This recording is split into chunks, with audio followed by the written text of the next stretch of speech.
Chers amis du renouveau charismatique du monde entier, bienvenue à cette rencontre de 45 minutes où nous allons ensemble être à l'écoute du thème promotion humaine et service des pauvres.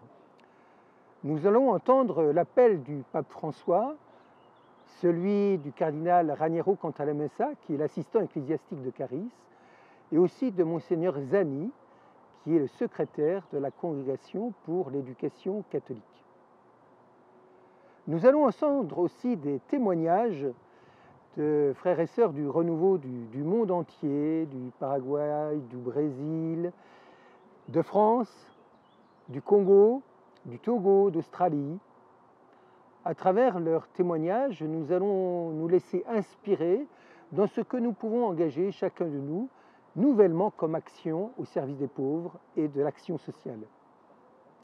En ce début de rencontre, nous prions Dieu de nous inspirer pour qu'il nous donne son esprit pour rendre le monde plus fraternel et pour que nous soyons à l'écoute de Jésus qui nous dit « Ce que vous faites à l'un de ces plus petits qui sont mes frères, c'est à moi que vous le faites ». Alors pendant cette rencontre, je vous propose de nous faire proches aussi de ces frères, de partir à leur rencontre. Cosa aspetta il Papa di voi? Che questo movimento condivida il battesimo dello Spirito Santo con tutti nella Chiesa e la grazia che voi avete ricevuto. Condividetela. Non guardarla per sé, non prenderla per sé.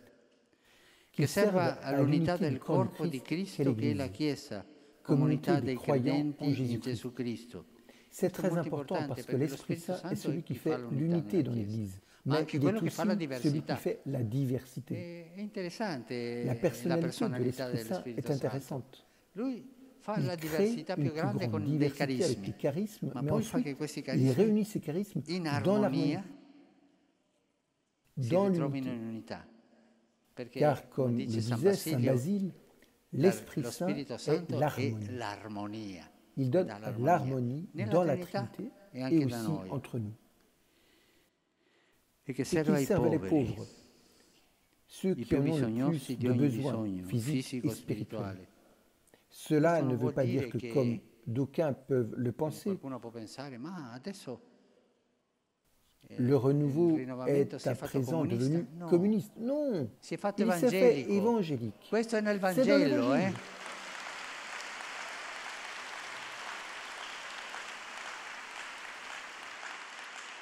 Queste tre cose, battesimo nello Spirito Santo, unità del corpo di Cristo e servizio ai poveri, sono la testimonianza necessaria per l'evangelizzazione del mondo, alla quale tutti siamo chiamati per il nostro battesimo.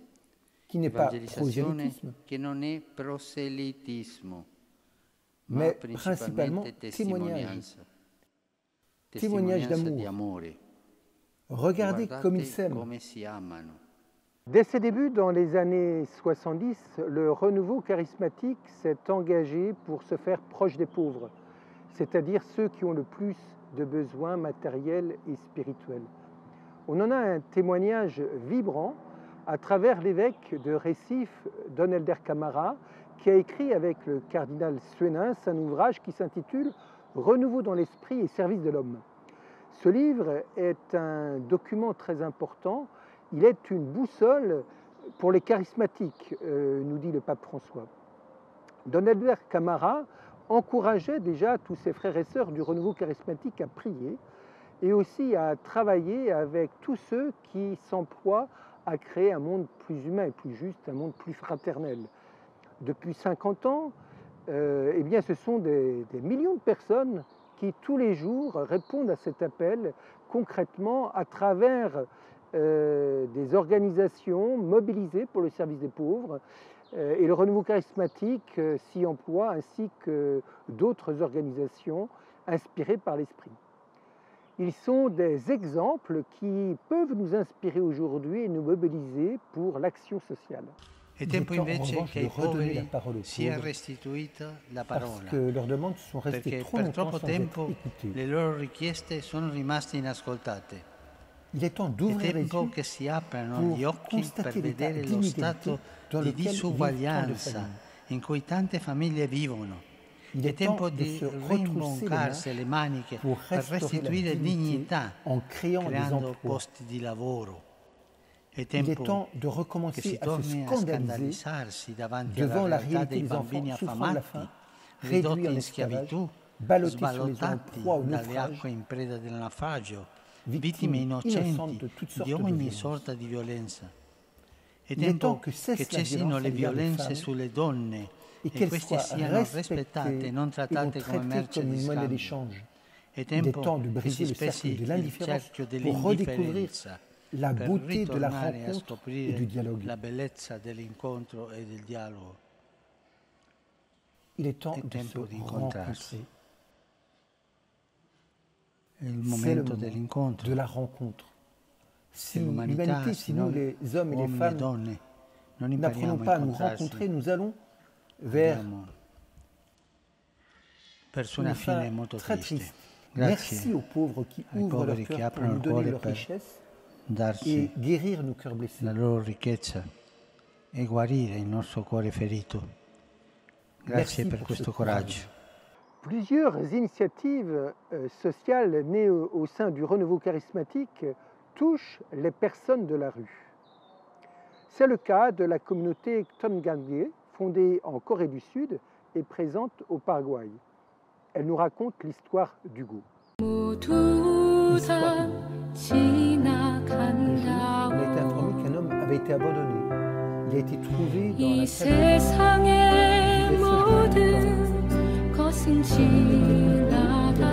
de respirer.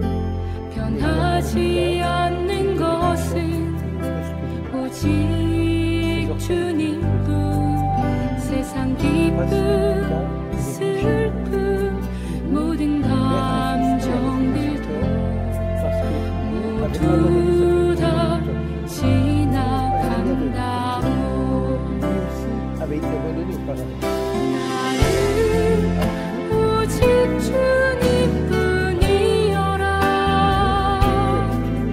돌고 돌아 다시 찾은 이곳은 주님 당신 앞에 나와서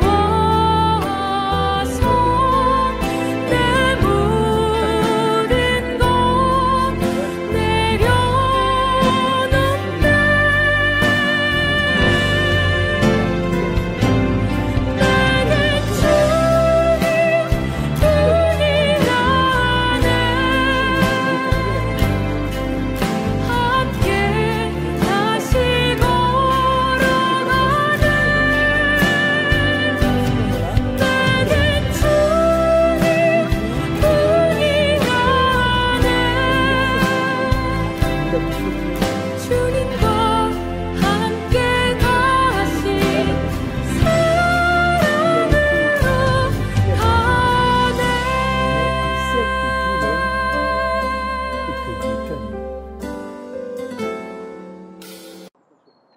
Le père Raniero Cardinal Cantalamessa accompagne le renouveau charismatique depuis longtemps. Il est aujourd'hui l'assistant ecclésiastique de Caris. Selon vous, comment à travers le renouveau charismatique nous pouvons servir les pauvres?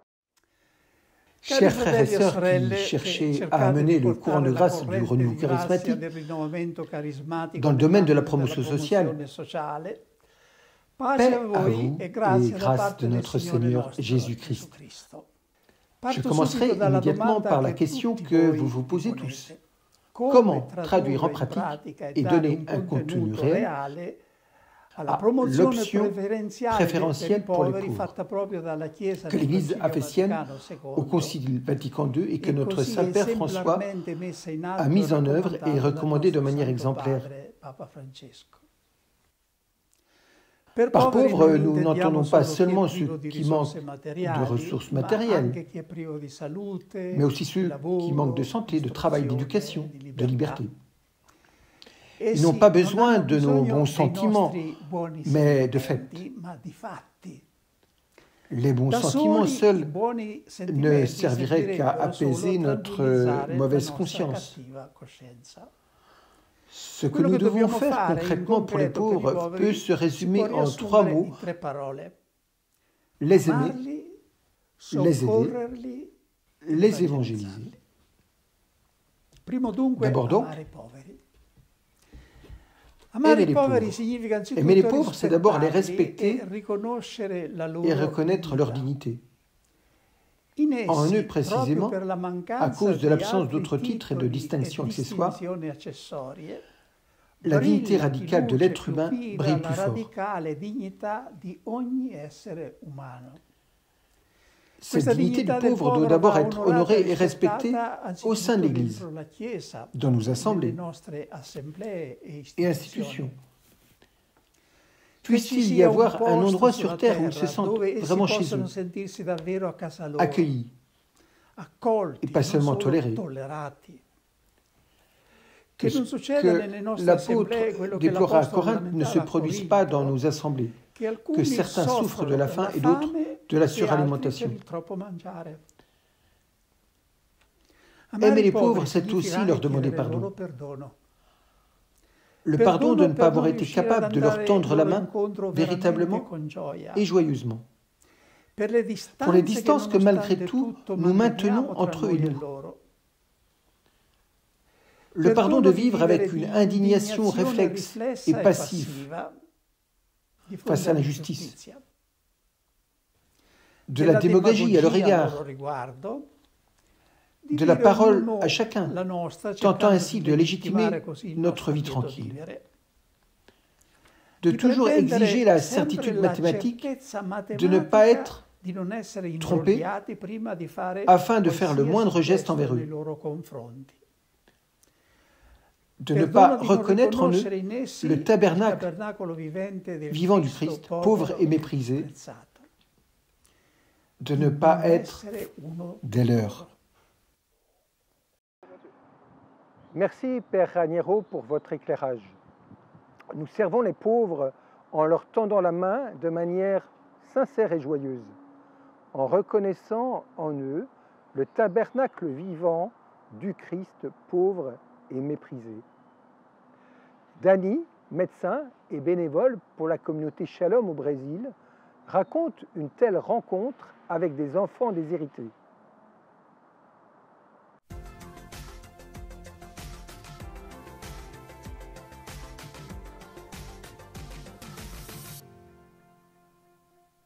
Quand je suis arrivé ici, Dieu a crié à propos de la question des enfants. Ces enfants devant le Saint-Sacrement, avec les yeux fermés en adoration et en pleurant, comment le Saint-Esprit touche le cœur des enfants qui sont si purs. Ces enfants, dans leur pureté, dans leur simplicité, ont une expérience de prière si profonde que je dis combien je suis petite comparée à ces enfants. Je suis venue ici avec mon diplôme de docteur pour enseigner quelque chose, mais en fait, j'ai seulement vu qu'ils m'ont beaucoup appris.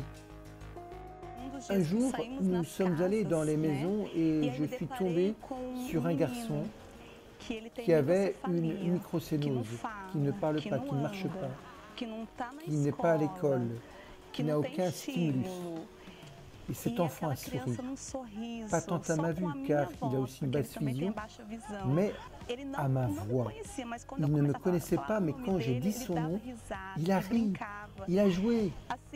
Alors, c'était Dieu qui parlait. Ce moment a été très fort. Je suis venue ici pour enseigner beaucoup de choses. La Dani qui revient est une Dani qui comprend que la simplicité est essentielle. Je n'ai pas besoin de beaucoup pour être heureuse. Où que Dieu veuille me conduire, j'irai. On peut affirmer que l'engagement pour les pauvres n'est pas consécutif, mais constitutif de la foi chrétienne. Suffisamment de textes dans l'Évangile en témoignent. Pensons au chapitre 25 dans l'Évangile de Matthieu, où l'on parle du jugement dernier. Le seul critère est l'amour. L'amour en particulier pour le pauvre dans la capacité de s'approcher, de se faire proche de lui. C'est aussi l'histoire du bon samaritain dans l'évangile de Luc, où Jésus nous parle de la miséricorde de Dieu. Le pape François commente abondamment ce texte dans Fratelli Tutti, et il y revient lors de la 5e journée des pauvres, le 14 novembre dernier, à travers le triptyque proximité, compassion, tendresse avec les pauvres. Le soleil de leur vie est souvent assombri par la solitude. La lune de leurs espérances est ternie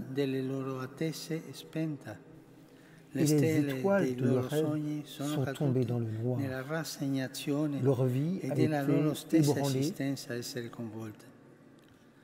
Tout cela à cause de la pauvreté à laquelle ils sont souvent contraints, victimes de l'injustice et de l'inégalité d'une société qui les jette sans les voir, les abandonne sans scrupule à leur sort.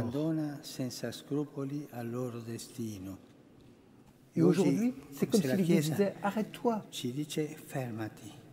et sème l'espérance au milieu de la pauvreté. Approche-toi des pauvres et sème l'espérance. L'espérance pour cette personne, ton espérance et l'espérance de l'Église. C'est ce qui nous est demandé, être au milieu des ruines du monde quotidien, des bâtisseurs infatigables d'espérance.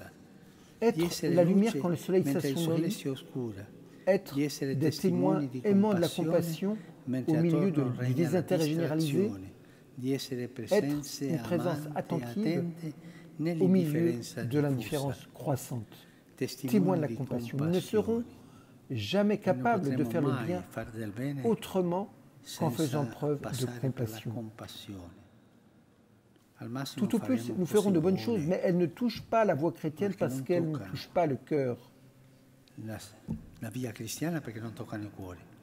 Ce qui touche le cœur, c'est la compassion. Nous nous approchons, nous ressentons de la compassion et nous accomplissons des œuvres de tendre amour. C'est la manière de faire de Dieu. Proximité, compassion et tendresse, c'est ce qui nous est demandé aujourd'hui. Frères et sœurs, apportons ce regard d'espérance à notre monde. Portons-le avec tendresse aux pauvres, avec proximité, avec compassion, sans les juger, car nous serons jugés. Parce que là, parmi eux, auprès des pauvres, se trouve Jésus.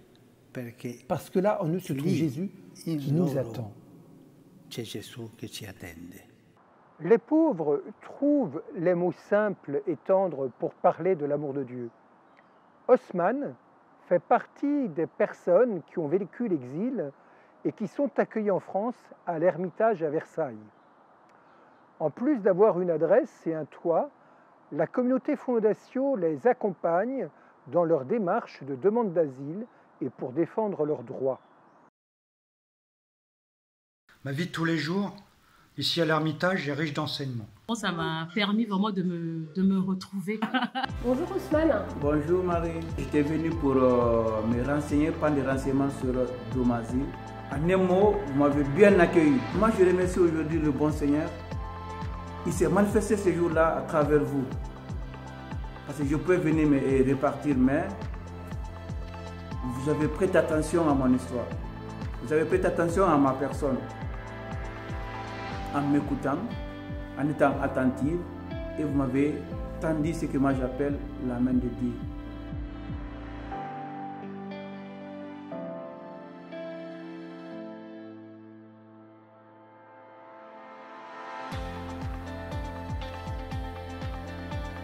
Aider les pauvres. Le devoir d'aimer et de respecter les pauvres est suivi, disais-je, du devoir de les aider. Jésus, lors du jugement, ne dira pas « J'étais nu et vous avez eu pitié de moi », mais « J'étais nu et vous m'avez habillé ». Aujourd'hui, la simple aumône ne suffit plus, même si rien ne nous dispense de faire ce que nous pouvons, chacun à son échelle. L'exemple de nombreuses personnes et organisations qui œuvrent aujourd'hui nous montre que l'on peut faire beaucoup pour aider les pauvres et favoriser leur épanouissement, chacun à sa façon et selon ses possibilités.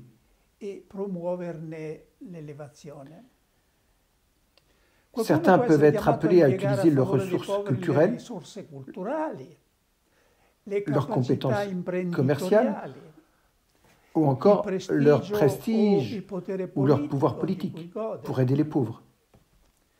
Nous avons besoin aujourd'hui d'une nouvelle croisade, d'une mobilisation générale de toute la chrétienté et en fait de tout le monde civilisé pour libérer les tombeaux vivants du Christ que sont les millions et millions de personnes qui meurent de faim, de maladie et de la misère. Ce serait une croisade digne de ce nom, c'est-à-dire digne de la croix du Christ.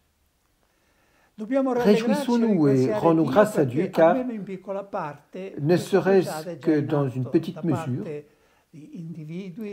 cette croisade est déjà engagée par un grand nombre de personnes, d'institutions, de communautés paroissiales et religieuses et d'associations humanitaires.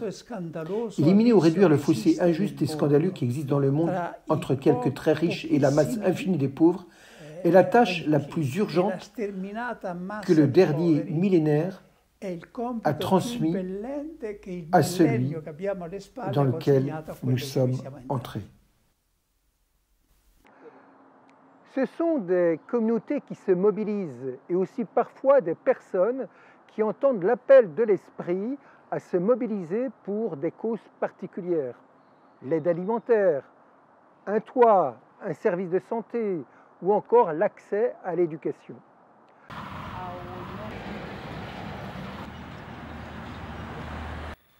La communauté Holy Trinity est une communauté charismatique catholique située à 7 km de la ville de Masaka.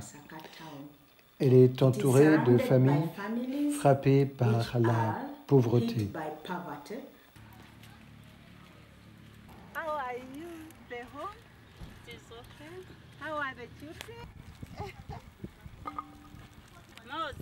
La plupart d'entre elles vivent en dessous du seuil de pauvreté. L'objectif de la communauté est de guérir les souffrances humaines. Aussi, la communauté dispose-t-elle d'un programme de proximité qui soutient les enfants et leur éducation comme moyen de lutter contre la pauvreté. Merci à la communauté Holy Trinity. Nous soutenons les enfants en payant les frais de scolarité, en leur fournissant du matériel scolaire, des uniformes, des chaussures et en assurant leur développement spirituel. Pascal et Alain nous disent comment ils ont entendu l'appel à venir au secours d'un village dans le sud de l'Inde en créant l'association DIA. Cette association vise l'éducation des enfants pauvres et aussi à prendre soin de leur santé grâce à un réseau international de médecins qui les accompagne tous les ans pour un suivi médical. Cet appui s'est démultiplié pendant la pandémie du Covid-19. Dans notre paroisse, il y avait un jeune prêtre indien qui venait faire ses études aux missions étrangères de Paris. Et nous sommes devenus très très proches de lui, nous sommes devenus amis. Et un jour, il nous a dit, eh bien, nous allons faire un pèlerinage en Inde. Donc il nous a emmenés en Inde sur les différents sanctuaires.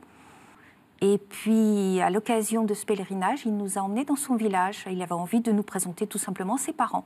Mais moi, j'ai eu un choc émotionnel, quelque chose de très fort dans le cœur. Eh bien, c'était une évidence, ça a été un appel très fort. Et on s'est dit, si on fait quelque chose, ça sera là. Alors, l'association aide les enfants pauvres à acquérir une éducation suffisante pour entrer au lycée. Nous estimons que nous sommes au service de ces personnes. Et nous agissons vraiment par amour pour ces personnes. Et on est persuadés que le Seigneur nous les a confiées. On se sent chrétien engagé sur le terrain. Et ça développe d'autant plus cette espèce de dialogue singulier avec le Seigneur. On reconnaît sa présence à toutes les facilités qui nous ont été données pour que cette opération réussisse. c'est à Ratchagopalaperi, dans ce village du sud de l'Inde, que l'association DIA, créée par Pascal et Alain, a construit une école solidaire en 2014. Depuis, elle y accueille chaque jour une 60aine d'enfants issus des milieux les plus pauvres.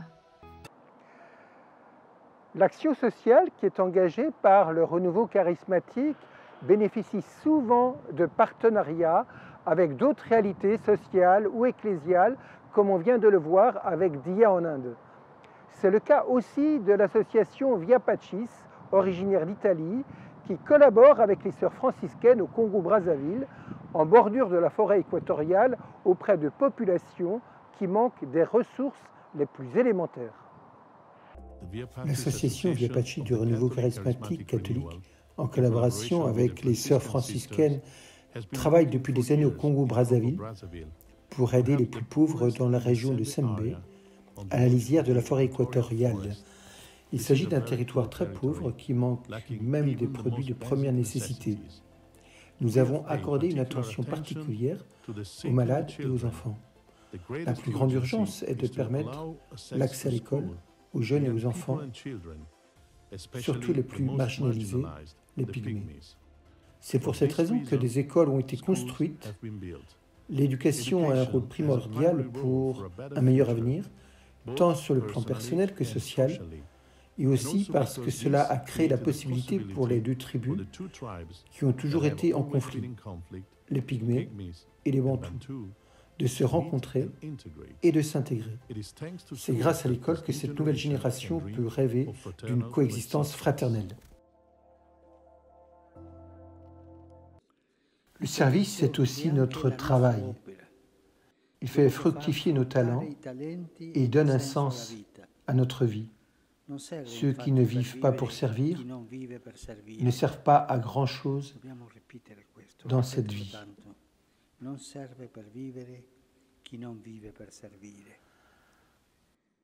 Nous devons le répéter et le répéter encore, ceux qui ne vivent pas pour servir ne servent pas à grand-chose dans cette vie. Mais de quel type de service parlons-nous? Dans l'Évangile, les bons serviteurs sont ceux qui prennent des risques. Ils ne sont pas circonspects et méfiants, ils ne s'accrochent pas à ce qu'ils possèdent, mais ils en font bon usage. Car si les biens ne sont pas investis, ils sont perdus. Et la grandeur de notre vie ne se mesure pas à l'argent que nous économisons, mais aux fruits que nous portons.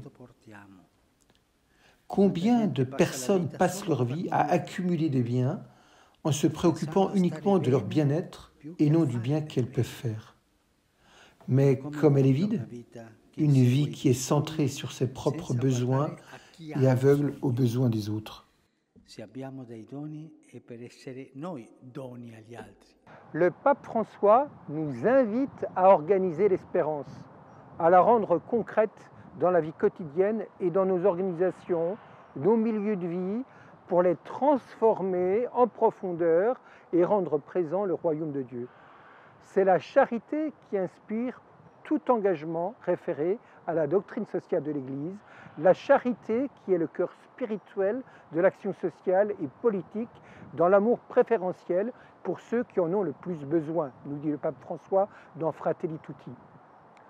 Le cardinal Suenas, dans son livre « Une nouvelle Pentecôte » paru en 1974, écrit « Heureux ceux qui osent rêver et qui sont prêts à payer le prix fort pour que leurs rêves prennent corps dans la vie des hommes. » Beaucoup de charismatiques se sont laissés toucher par cette parole. C'est le cas d'Antoine, togolais, membre de Fondation. Il avait 25 ans au début des années 90. Il a commencé avec quelques personnes à creuser un puits à 30 mètres de profondeur, puis à cultiver la terre.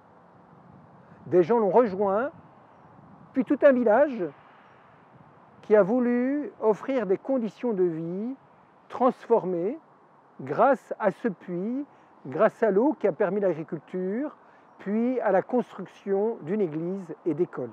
Aujourd'hui, c'est devenu Sichem, une ferme pilote près de Lomé, le rêve d'Antoine partagé avec d'autres Africains a pris corps. En 2022, 40 000 habitants répartis sur 3 cantons bénéficient du travail réalisé par Sichem, dont plus de 10 000 jeunes qui sont accueillis dans l'un des établissements scolaires créés à l'initiative de Sichem ou appuyés par celui-ci. Une centaine d'écoles primaires, 15 collèges, 5 lycées et un centre de formation agro-pastoral. Sichem est devenu en Afrique un centre de référence dans le secteur de l'entrepreneuriat social en milieu rural. Mais l'aventure ne s'arrête pas là. Dans la foi, suivre l'esprit invite toujours à aller plus loin. Premièrement, toutes les réalités qui fleurissent sont celles pour qui des personnes donnent leur vie, sans forcément se perdre.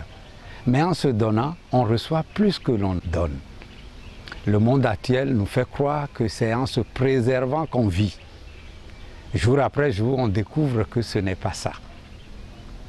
Si le grain de blé tombé en terre ne meurt, il reste seul. S'il meurt, il porte beaucoup de fruits. C'est une parole de Jésus. C'est une parole pour aujourd'hui. Deuxièmement, il faut obéir à l'Esprit quand il nous parle, dans la prière personnelle et la parole des frères. Obéir provoque en nous parfois des résistances ou des peurs. Mais quand on discerne dans l'Esprit Saint que cette parole vient de Dieu et qu'on lui répond favorablement, alors cette obéissance est salvatrice et féconde. Quand le don de l'Esprit se manifeste dans quelqu'un, c'est toujours pour le bien commun. Dans la ferme Sichem est cultivée une plante, l'artémésia, connue depuis des siècles pour lutter efficacement contre la malaria. La malaria a tué plus de 600 000 personnes dans le monde en 2020, dont plus de 95% en Afrique et pour plus de 80% des enfants de moins de 5 ans. 500 personnes ont donc été formées à Sichem pour cultiver cette plante. C'est le cas d'Edith qui vient de remuer ciel et terre pour parvenir à son tour à cultiver cette plante. On peut dire que dans le souffle de l'Esprit Saint, il y a un courant de transmission de l'amour en acte. Je suis venu ici à 2017-2018. Juste après la formation, moi-même, je m'analysais voir. Après la formation, donc, je ne dois plus retourner à Lomé. Même dans la formation, moi-même, je commençais par faire des pépinières d'artémésia. Partout dans le centre. J'ai fait plus de 500 pépinières d'artémésia. Et j'ai reparti avec 94 pieds d'artémésia. J'ai amené ça là-bas sur 2000 eaux. Et je commençais par arroser avec le bidon de 25 litres que moi-même je transportais. J'ai commencé mon activité comme ça.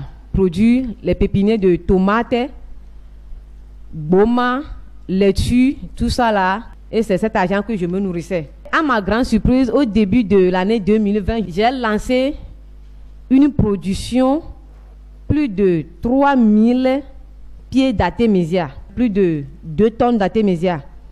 Et juste après la fin du 2020, j'ai eu mon propre terrain. Maintenant, je me suis installé, j'ai fait le forage. Entreprendre en Afrique à partir de peu de moyens, c'est possible. Moi, je dis, les jeunes qui ont quitté la formation entrepreneuriale agricole ici, qui sont partis avec des plants ou des semences, ont réussi à se prendre en charge. Et cette filière ouvre les yeux sur les possibilités. Ici, sur le centre, on a formé, depuis 2015, au moins 500 personnes à produire de l'artémésia dans tout le pays. Et aujourd'hui, c'est heureux de savoir qu'on est en train de gagner la bataille de la production.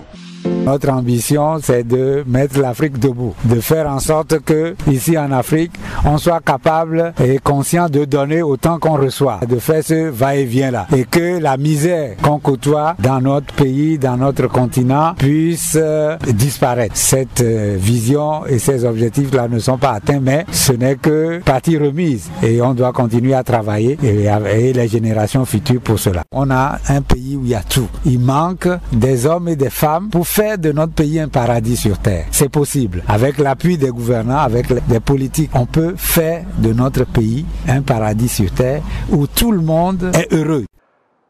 À travers ces différents témoignages du renouveau charismatique engagé dans l'action sociale et le service des pauvres, on voit que l'éducation est centrale. Le pape François vient d'engager l'Église avec tous les hommes et les femmes de bonne volonté qui le souhaitent dans un nouveau pacte éducatif mondial. Pour Monseigneur Zani, le secrétaire de la Congrégation pour l'éducation catholique, l'éducation est un instrument à travers lequel l'Église est en sortie, en dialogue avec le monde. Comment développer une pédagogie de l'esprit et nourrir l'espérance pour les nouvelles générations, particulièrement pour les enfants et les jeunes qui sont dans les plus grandes difficultés? Premièrement, mettre la personne au centre. La personne avec toutes ses caractéristiques, et ogni persona, con la avec sua sa beauté, bellezza, con le sue avec ses domande, questions, con le sue avec esigenze, ses besoins, avec con son intériorité, l'interiorità, con le avec tout ce qui mobilise son engagement. di protagonismo, no? Quindi primo tutto questo.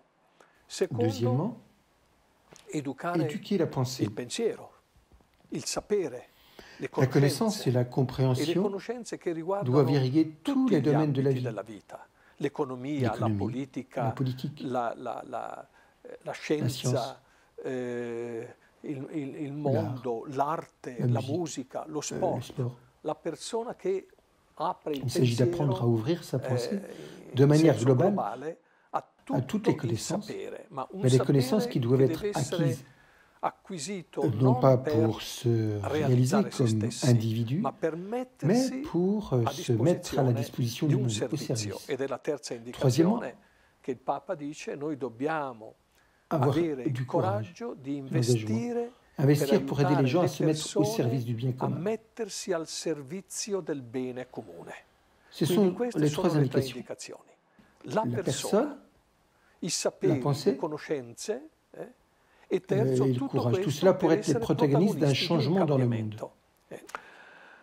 Allora, Dans la proposition nella que le proposta Saint-Père che il a Santo faite, Padre ha fatto, dans sa la première prima allocution proposta, et après poi dans ha de fatto nombreux tanti discours, discorsi, il a subito ha tout de suite detto che cité ha un dicton africain. citato un detto africano e ha En Afrique, ricordato on dit que che pour éduquer un in enfant, Africa si dice che per educare un bambino il faut occorre un un village. Allora, Cette idée questa du idea village est très del importante, villaggio, come la cita il Santo Padre, è molto importante car elle place perché mette l'éducation l'educazione in un processo dans di un processus de uscita, sortie, di crescita, di de croissance, relazione de con le relation altre avec d'autres persone. personnes. Prima di Tout d'abord, tutto ci vuole nous un avons contesto besoin d'un contexte comunitario per communautaire pour educare. éduquer. Ma poi bisogna Ensuite, nous educare devons ad essere éduquer costruttori pour di una être des comunità. bâtisseurs d'une communauté. E il Papa Le pape dice dit, il le village doit villaggio être construit. bisogna costruirlo. Non Il c'è n'y a sempre pas toujours un village. Ci sono Il y a delle des personnes persone morcelées, frantumate, individuelles, singole, che qui non n'ont hanno aucune relation relazioni tra les di unes avec loro. les autres. Invece bisogna Au lieu de cela, costruire ce questo village doit villaggio. être construit et surtout, soprattutto lì bisogna trois compiere tre opérations doivent y operazioni. être réalisées. Primo, Premièrement, purifier purificare la la mémoire, memoria, cioè c'est-à-dire récupérer l'histoire recuperare la storia, et ma nous dice il Papa, réapproprier bisogna notre terre. bonificare il terreno, Parce perché non que sempre ce è un n'est terreno pas buono. toujours une bonne terre. Quindi bisogna Nous devons purificare purifier la memoria. mémoire. Lo Nous le vediamo in voyons questi ces giorni, jours-ci, avec con l'Ukraine, la l'Ucraina, la Russie, le Russia, djihad. la jihad, tutte, no? Non bisogna riprendere L'histoire la doit être storia renouvelée et doit che se si poursuivre. rinnova, che deve andare avanti. Primo, questo. Secondo, Deuxièmement, essere être attentif aux attenti ai besoins des bisogni autres. degli altri. Una Il nous cultura revient de développer une culture de l'altérité de la l'autre, centralità dell'altro, de la non centralité de dell'io, l'autre. ma dell'altro. La cultura Non del pas du dialogo, moi, mais de l'autre. la Une culture du cultura, dialogue, une culture appunto, de dell'inclusione. l'inclusion. E Et troisièmement, terzo, bisogna che noi oggi éduquer ci l'espérance. educhiamo nella dimensione della speranza. Nous Cioè, noi devons nous dobbiamo préparer à transformer le monde trasformare il d'aujourd'hui mondo di oggi per afin de transmettre à consegnarlo ceux chi qui viene viendront dopo di après noi nous migliore, meilleurs et transformés. trasformato. Allora, questa è C'est l'educazione l'éducation à alla la solidarietà. solidarité. È una C'est une solidarité solidarietà avec le con il passé, passato, è una c'est une solidarietà solidarité actuelle avec attuale ceux qui con pensent chi différemment de nous. pensa in maniera diversa rispetto a noi. Et nous devons bisogna dialoguer avec la dialogare con diversité le afin de diversità maintenir per tenere la insieme le diversité diversità, ensemble, mais nous devons aussi ma bisogna anche construire une costruire la solidarité pour solidarietà per l'avenir, il et futuro. c'est donc la E allora è nature, la natura, l'environnement, l'ambiente, etc. eccetera, Et c'est dans ce sens qu'il faut construire un village éduqué de manière solidaire. C'est une grande responsabilité. Ce mot, qui vient du latin respondere, signifie porter le fardeau. Mais en même temps, c'est responsum dare, donner une réponse aux défis d'aujourd'hui. Alors oui, l'éducation est une dynamique de croissance et de fécondité. Devant les tragédies du monde, aimer et aider les pauvres dans le souffle de l'esprit, c'est aussi évangéliser les pauvres. Évangéliser les pauvres.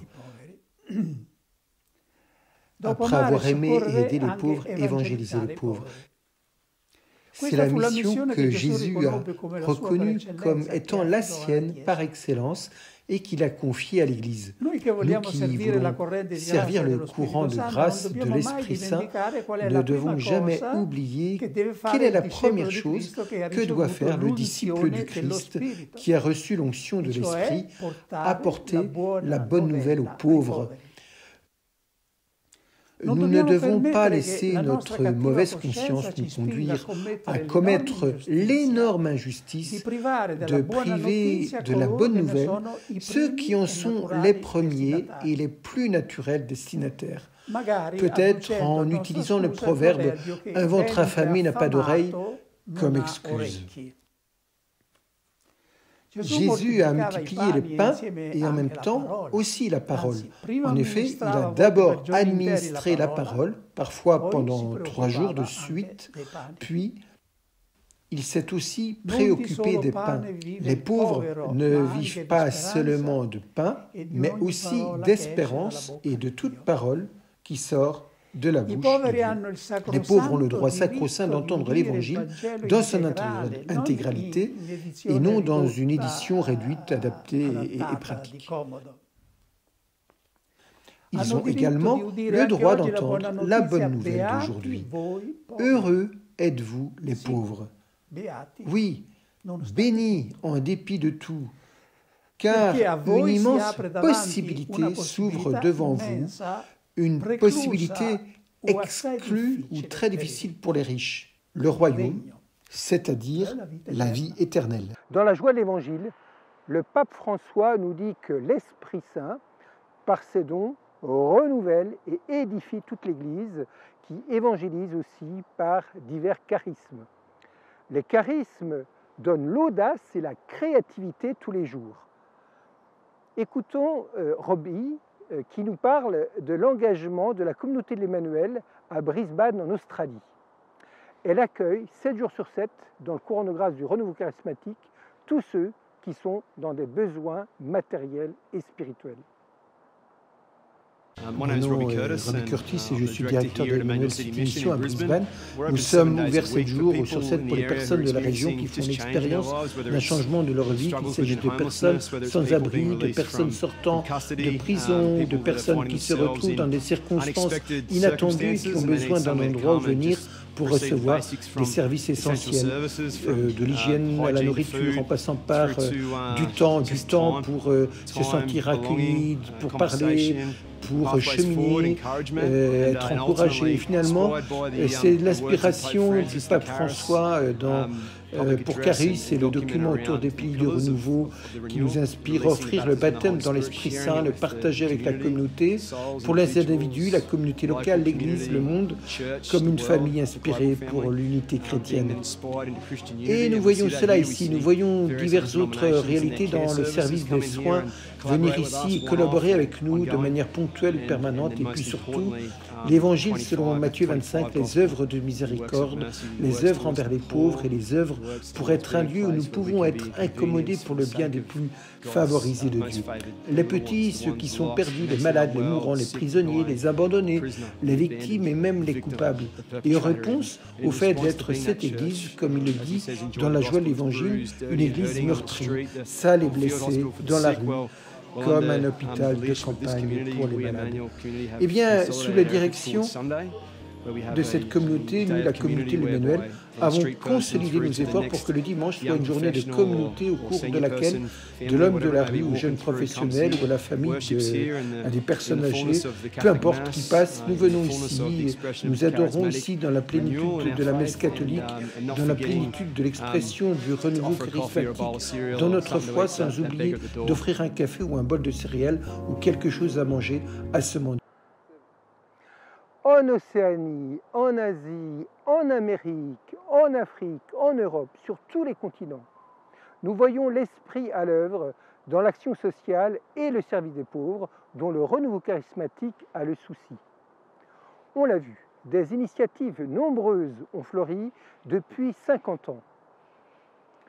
Elles sont encore en développement, d'autres sont à naître. Développons la communion évangélisatrice entre nous, partageons nos expériences, découvrons des possibilités imprévues pour promouvoir le service des pauvres. Merci à chacune et à chacun pour votre participation. Merci à tous ceux qui ont pris la parole aujourd'hui. Merci pour tous les témoignages que nous avons entendus. Tous contribuent à la réalisation de cette rencontre et à sa réussite. Merci au Père Raniero Cantalamessa de conclure par une parole d'envoi dans cette mission et de bénédiction de la part de Dieu. L'évangélisation ne peut se faire aujourd'hui avec les méthodes du passé. Il y a le fait nouveau du dialogue interreligieux qui ne s'oppose pas à l'évangélisation, mais en change les méthodes et le style. François d'Assise, aux frères qui en son temps voulaient aller parmi les Sarrasins, a donné des règles qui peuvent être aussi utiles aujourd'hui quand les musulmans sont venus chez nous. Il a dit qu'il y a deux façons possibles de se comporter selon les circonstances. La première est de ne pas faire de querelles ou de disputes, mais d'être soumis à toute créature humaine en confessant simplement être chrétien. Le deuxième moyen est que lorsqu'ils voient que c'est possible et voulu par Dieu, ils annoncent ouvertement l'évangile de Jésus-Christ. Je termine par les paroles de Jésus, adressées à tous ses disciples, mais particulièrement dans notre cas à ceux qui, au sein du renouveau charismatique, travaillent dans le domaine de la promotion sociale. C'est à moi que vous l'avez fait. Que Dieu vous bénisse pour ce que vous faites.